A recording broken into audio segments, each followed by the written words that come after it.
Hi, everybody. Welcome to Conversations with Therapists, the podcast where we explore the transformative power of therapy and the unique journeys of the therapists who make it all possible.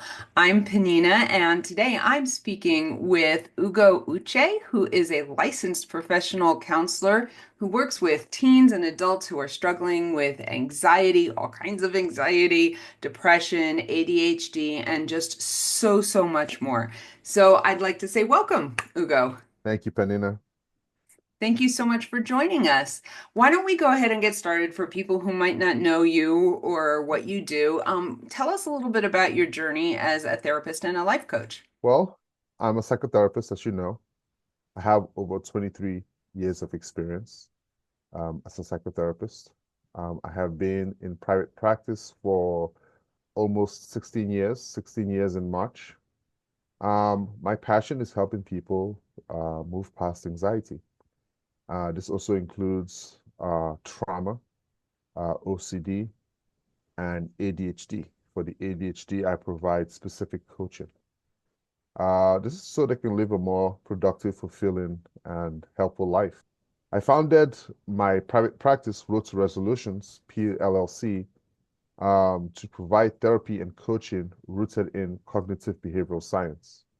Over the years, I have worked with clients from all walks of life, helping them rewire their thinking patterns to build confidence, resilience, and self-discipline.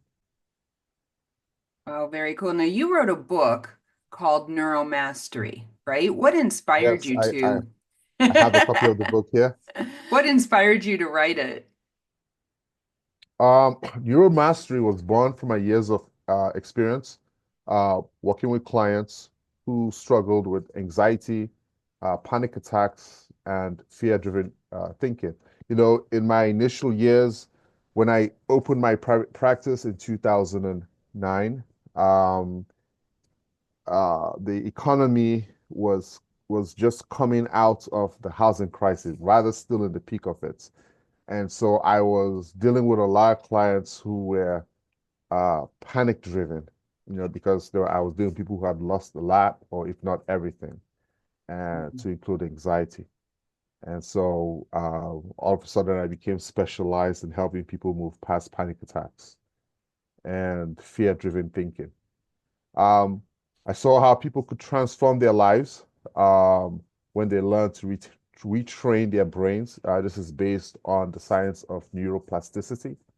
I wanted to create a practical guide that anyone could use to develop the mental resilience needed to take control of their thoughts and emotions. Now, I know that on your website you've got a lot of articles about neuroplasticity, but could you just like in one or two sentences just explain to us what that means? So the concept of neuroplasticity is um, your, let's say you're right-handed, okay? And we can argue it's genetic based or what have you not. So you're right-handed, your brain is wired for you to write and draw with your right hand. You can teach yourself how to be left-handed. Easier said than done. But every day you practice writing with your other hand, you form new neurological connections, right, that fire electrical signals to each other. Uh, the more you use your left hand, it's going to be awkward, it's going to be difficult, but the more you use it, the better you're going to get at it.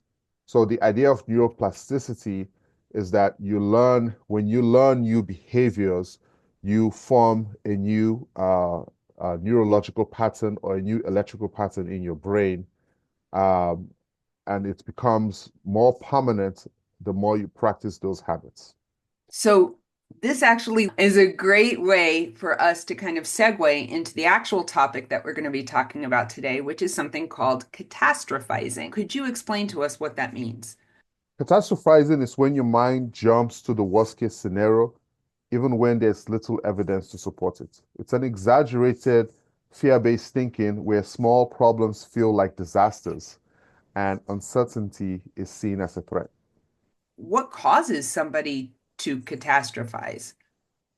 Um, the most popular reason is flawed thinking patterns adopted from childhood. Mhm. All right. So, most common scenario would be a job. A manager comes in, you feel the manager doesn't like you, and you're dependent on this job for your daily sustenance.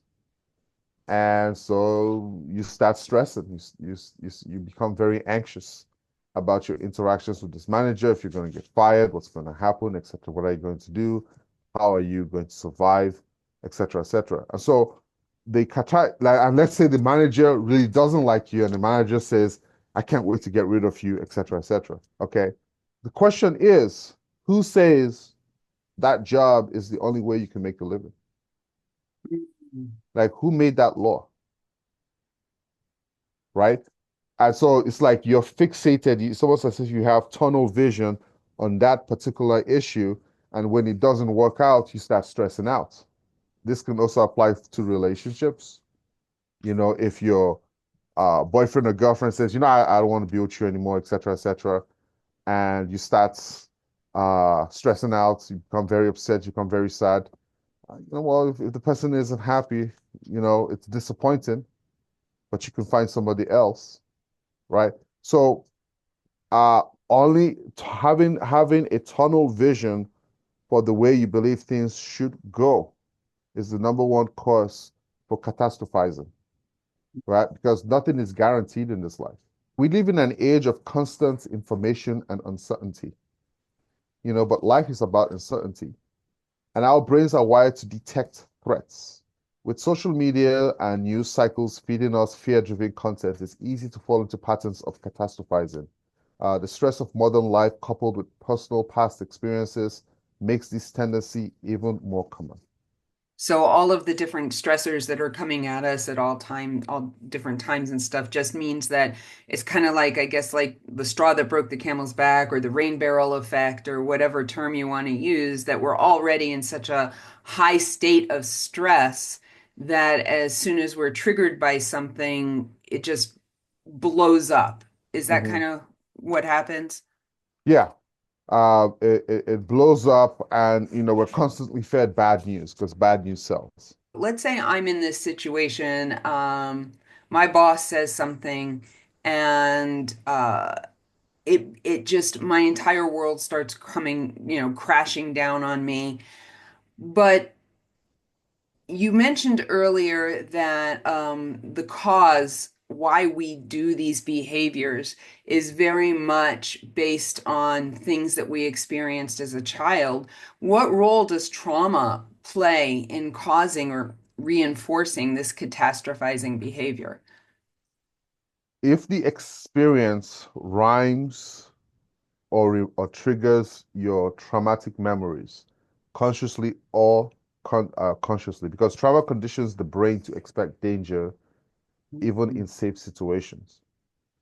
Okay, so that depends on what your boss said to you. So if you grew up in an impoverished environment and they told you, hey, your way out of this is to get a job, etc., and if not, you starve like we're starving now, and your boss says, hey, we may let you go, etc., then it takes you back to that memories that you have, and there's a chance that you may start stressing because your one way out of that bad situation is coming to an end. This is how you're perceiving it. It's a form of tunnel vision. Um, when someone has experienced significant stress or harm, their brain becomes hypervigilant, scanning for potential threats. This makes catastrophizing a survival mechanism, one that's meant to protect, but often does more harm than good. If I'm in the middle of one of these situations and things are blowing up, is there a cue that I can learn to recognize that this is not a reasonable reaction and to obviously in therapy I would get the tools that I need to learn how to take myself out of that state, but are there some signs or some things that I could anybody, but I'm talking for me, um, to recognize that's what's going on, to be able to say, hey, this is not reasonable. Maybe I'm being triggered by something. There is actually a technique, but before we get to this technique, the first step to breaking the cycle of catastrophizing is awareness. Okay. So recognizing when catastrophizing is happening. From there, you're going to challenge the thoughts that triggered the catastrophic feelings with logic and evidence.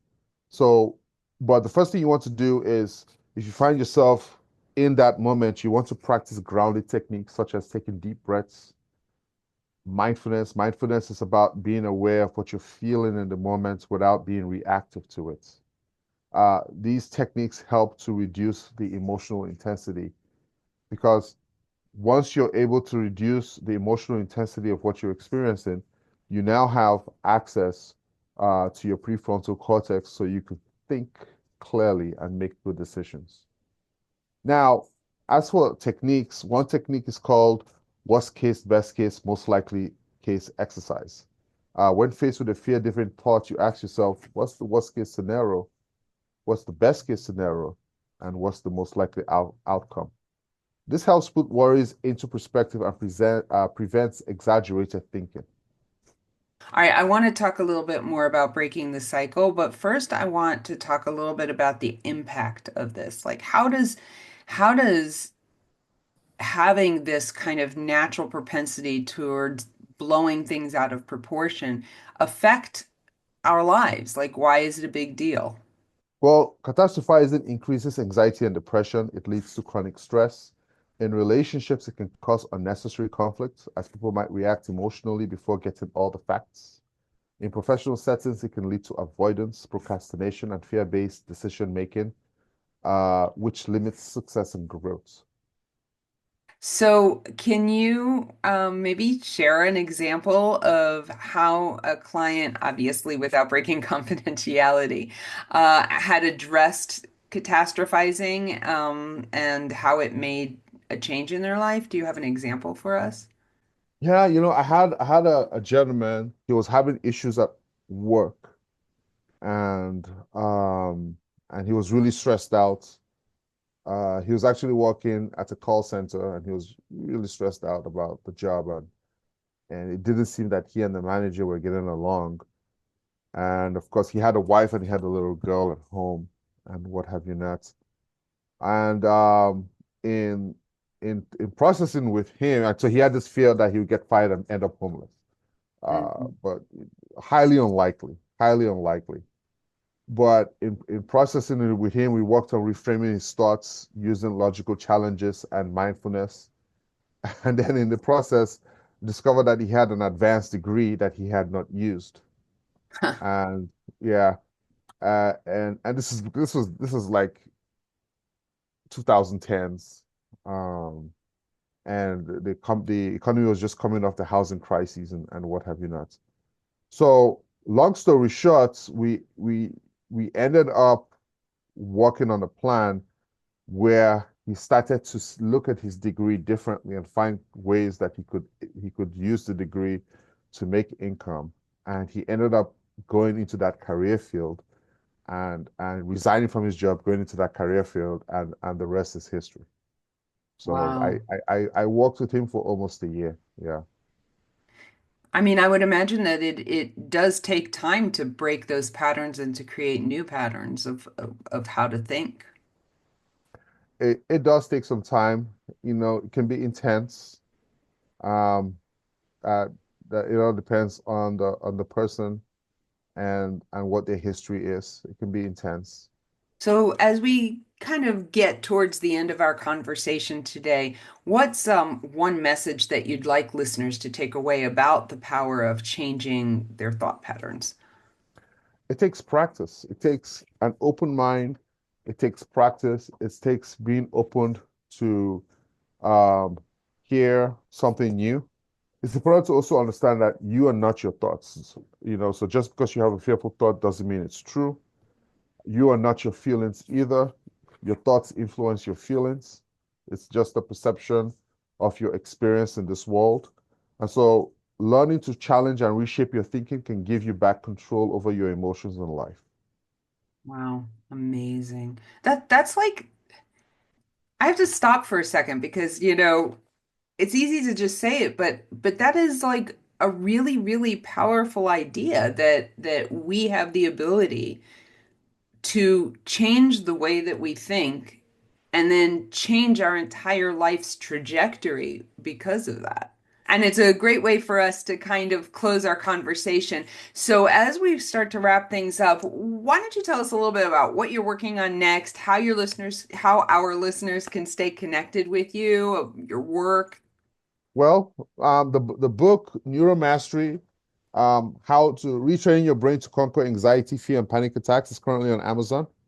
It has excellent reviews. So I will encourage participants, listeners to go and purchase a company. That would be much appreciated and leave a review. Um, I'm still in private practice if you're in the Arizona area. So um, I'll be happy to consult with you. Currently, I'm working on a book titled Rewire Your ADHD Brain. Mm. Um, and I am expanding my ADHD coaching program, so that's another thing that I'm doing. Other than that, um, that's all I got for now. Thank you so much for joining us today. Thank you, Penina. Thank you for having me.